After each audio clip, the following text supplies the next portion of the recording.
मैं अपने हरियाणा प्रदेश से ऐसी बहनें, माताएं और बेटियां जो सामूहिक तौर पर सेल्फ हेल्प ग्रुप चलाती हैं, उनका अभिनंदन करता हूं, उनका बहुत स्वागत करता हूं। मुझे बहुत प्रसन्नता हो रही है कि मैं ऐसी बहनों के साथ आज बात कर रहा हूं जो सामूहिक तौर पर, संगठित तौर पर और काम करके अपनी आजीविका कमाती हैं, अपने परिवार का पालन पोषण करती हैं। वैसे तो मैं हर सप्ताह सीएम से सीधा संवाद एक विशेष चर्चा करता हूं, लेकिन वास्तव में आज की चर्चा इसको विशेष ही कहूंगा क्यों आज एक ऐसे वर्ग के साथ मैं बात कर रहा हूं कि जिनके ऊपर परिवार की बहुत बड़ी जिम्मेवारी आती है और वो अपनी जिम्मेवारी का पालन करते हुए और इस नाते से आगे बढ़ती है। आज के दिन अगर मैं कहूं कि हमारा सेल्फ हेल्प ग्रुप का ये जो आजीविका मिशन के माध्यम से कार्यक्रम चला है, ये बहुत अच्छे प्रकार से आगे बढ़ रहा है, दिनों दिन फल फूल रहा है। इसका अगर उदाहरण देना हो तो 2013-14 में यानी सेल्फ हेल्प ग्रुप हरियाणा की कुल संख्या में मानूं तो सिर्फ 812 बताई गई है, और अगर 14-15 में जिस वर्ष हमने सत्ता संभाली थी उस समय इस पर ध्यान दिया तो पहले वर्ष में लगभग 2100 और सेल्फ हेल्प ग्रुप और बने थे तो कुल 2900 हो गए थे। और अगर आज 9 साल के बाद, 8.5 साल के बाद जब आपसे बात कर रहा हूं तो इनकी कुल संख्या बढ़ करके सेल्फ हेल्प ग्रुप्स की 57,000 से भी ऊपर हो गई है।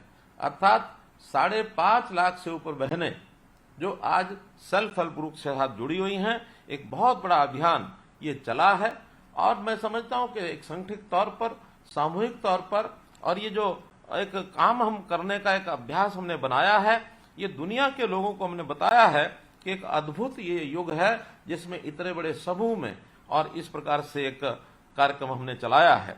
स्वरोजगार को एक माध्यम से अपने परिवार का पालन पोषण करना, ये एक आजीविका का मिशन, इसको हमने नाम दिया है। बल्कि मैं कहूंगा कि आजीविका का मिशन ही नहीं है, ये तो एक अपनी कला, अपना हुनर और अपना जो एक जो पारंपरिक ज्ञान है दुनिया भर के सामने लाने का ये एक मिशन है। क्योंकि हमारी बड़ी प्राचीन परंपरा है, हम कभी भी आज के युग में जैसे भौतिक युग की तरह चीजें देखी जाती हैं उस प्रकार से हमारे समाज ने कभी नहीं देखी। हमारे समाज के अंदर महिलाओं की अपनी भूमिका, परिवार के अंदर, अपने व्यवसाय में, अपने घर में जो मुखिया है उनके साथ काम में हाथ बटाना ये युगों से रहा है। खेती में भी काम बटाती रही हैं, कहीं छोटा मोटा उद्योग परिवार करता उसमें भी काम बटाती रही हैं। गरीब परिवार जहाँ मजदूरी करते हैं तो जहाँ पति मजदूरी करता है वहां पत्नी भी मजदूरी करती है, वो भी साथ लग करके काम करते हैं।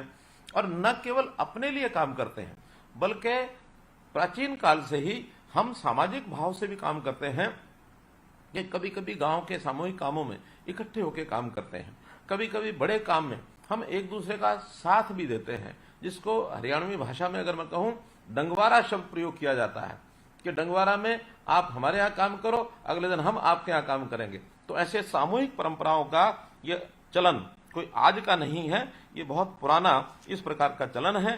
तो ऐसा मैं कहूंगा कि जैसे समाज में एक धारणा है कि महिलाएं जीवन को बनाती भी हैं, जीवन को बचाती भी हैं, जीवन को चलाती भी हैं, तो महिलाओं का ये जो योगदान है एक बहुत बड़ा योगदान है। इसके नाते से हमको निश्चित रूप से जो अवसर मिला है और हम जो काम कर रहे हैं इसकी हमारी सर्वदूर प्रशंसा हो रही है।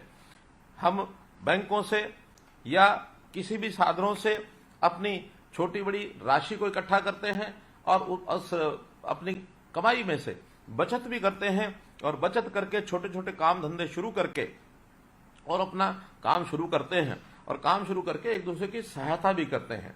ये काम करते समय हम व्यवसाय या जो धंधा करते हैं या जो कोई किसी प्रकार का व्यापार करते हैं तो केवल अपने लिए ही नहीं करते हैं, हम एक दूसरे की सहायता भी करते हैं और सहायता करते हुए आगे करते हैं। हमारा गणित मुनाफा कमाना या हानि ये नहीं है, बल्कि एक दूसरे की सहायता करना, यही हमारा उसके पीछे उद्देश्य रहता है। और इस प्रकार की जो बातें हैं समाज के अंदर विरला ही मिलती है। कई बार तो समाज में ऐसे लोग भी मिलते हैं जो एक दूसरे का सहयोग करने के लिए हमेशा तत्पर रहते हैं, एकांगी जीवन को नहीं जीते हैं।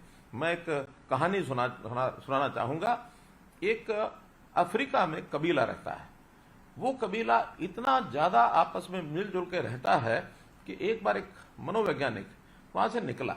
उसको पता था कि इस कबीले में विशेषताएं बहुत हैं। उन्होंने एक प्रयोग शुरू किया। उस वैज्ञानिक ने उन्हें कहा छोटे छोटे बच्चे खड़े हैं, उन बच्चों को बुलाया और बुला करके एक लाइन में खड़ा किया, आओ आपको मैं खेल खिलाता हूं। खेल के बहाने उनके मन की भावना को जानने के लिए उसने एक कार्यक्रम किया। उन्होंने कहा अच्छे बच्चों लाइन में खड़े हो जाओ। वो लाइन में खड़े हो गए। थोड़ी दूरी पर उसने एक फल की टोकरी, एक मिठाई की टोकरी, ये 2 टोकरियां रख दी और रख दी उनका, चलाओ वहां से दौड़ो। दौड़ करके जो सबसे पहले जाएगा, जिस भी टोकरी पर जाएगा, वो टोकरी उसको मिल जाएगी। फलों की है और मिठाई की है। 2 अलग अलग साइड में रख दी। अब बच्चे एक दूसरे की तरफ देखने लगे कि आज तो ये बहुत बड़ा संकट का विषय आ गया हमारे सामने। तो एक छोटा बच्चा, उस छोटा बच्चे ने जोर से शब्द कहा। उन्होंने कहा उबंतु। उबंतु कहते ही सब बच्चों ने एक दूसरे का हाथ पकड़ लिया और हाथ पकड़ करके सब चल पड़े। सबको साथ लेके गए और एक साथ उन टोकरियों के पास पहुंचे। उन्होंने मिठाई और जो फल एक ने नहीं लिए, उन्होंने सब ने उसको मिल बांट के लिया। अब वो मनोवैज्ञानिक जो थे बड़े हैरान हुए कि छोटे बच्चे भी इस प्रकार की भावना, मैं उनको एक अकेले में दौड़ा रहा हूं, उनको लालच दे रहा हूं, लेकिन वो लालच में नहीं आए। तो उन्होंने पूछा कि ऐसे कैसे किया आपने? तब उन्होंने कहा हमारे कबीले का नाम उबंतु है, अपनी भाषा में कहा। और उबंतु का मतलब मैं नहीं, हम है। Not I, we are one. तो इस प्रकार का उनकी एक भावना, कबीले की भावना होते हुए हैरानी हुई उसको। मेरा तो ऐसा भाव है कि हम जो गांव में रहने वाले हमारे परिवार, उनकी महिलाएं, अगर ये ठान लें कि हम सब महिलाएं मिलकर के आगे बढ़ेंगी, निश्चित रूप से बहुत बड़ा इसका लाभ होने वाला है। मैंने पिछले दिनों में मुख्यमंत्री अंत्योदय परिवार उत्थान योजना के अंतर्गत ये भावना प्रकट की थी कि हमारे ही गांव में बहुत परिवार ऐसे हैं जिनकी आय साल की 1 लाख रुपया भी नहीं है, अर्थात महीने की 8,000 रुपए से भी कम है। तो क्या हमारा कोई सेल्फ हेल्प ग्रुप वहां है? अगर सेल्फ हेल्प ग्रुप वहां है तो कम से कम 10 बहनें पहले हैं, एक बहन को और जो ऐसा परिवार है उसको अपने अंदर मिलाएं तो 11 मिलकर के, जो अभी तक 10 बहनों का काम है वो 11 बहनें करें। जो लाभ 10 बहनें मिलकर बांटती हैं तो 11 बहनें मिलकर बांटें, ताकि हम 10 ने एक और परिवार को 1 लाख की सीमा से ऊपर ले आए। क्योंकि निश्चित रूप से हमारे सेल्फ हेल्प ग्रुप की आमदन, इनकम ये अच्छी ही होगी। मेरे पास बहुत से ऐसे उदाहरण हैं कि सेल्फ हेल्प ग्रुप की आमदन यानी एक महीने की कई हजार है, यानी और जो उस प्रकार का काम करती हैं, बहुत से उनको तो पुरस्कार भी दिए जाते हैं। अब मैं 5 बहनों के ऐसे नाम तो खैर मैं नहीं बताऊंगा, लेकिन उन स्थानों के नाम बताऊंगा जिन स्थानों पर ये सेल्फ हेल्प ग्रुप हैं। किरतपुर पिंजौर, मंदोरी हथीन, लाखन माजरा ही ब्लॉक है, ये सब रोहतक जिला, रसूलपुर, सीवन कैथल, बधावा सिवानी जिला भिवानी। तो ये 5 जिलों के 5 ऐसे जो हमारे सेल्फ हेल्प ग्रुप है, उसमें महिलाओं का एक महिला का यानी 35,000 से लेकर 70,000 रुपए तक महीने की आमदन है, अर्थात 4 लाख से लेकर के और 8.5 लाख रुपया साल की आमदन है एक बहन की। कितना बड़ा ये काम कर रही हैं। तो हमारे जो काम से प्रेरणा बाकी लोगों को मिलनी चाहिए, और जो मिलेगी उस नाते से उनकी भी आय बढ़े। हम हर परिवार को उसका व्यवसाय कैसे बढ़े, हमारी बहन माता कैसे उस काम में सहयोगी बने, कैसे उस परिवार को हम आगे बढ़ाएं। उसकी आमदन यदि 1 लाख रुपया साल की है तो उसको 180 तक पहुंचाएं, 180 तक है तो उसको कैसे 3 तक पहुंचाएं, 3 से कम है तो कैसे आगे 6-8 तक पहुंचाएं। लोगों की आमदन बढ़ाना, उनको अपने पैरों पर खड़ा करना हमारा ये उद्देश्य है।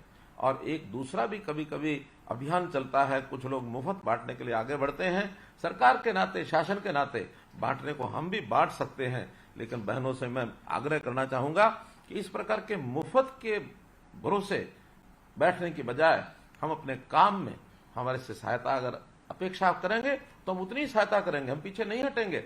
लेकिन व्यवसाय के नाते आप काम बढ़े, जो कमा करके अपने परिवार का काम चलाएगा उसका सीना चौड़ा होगा, उसका माथा ऊपर उठेगा, स्वाभिमान से अपने परिवार को पालेगा।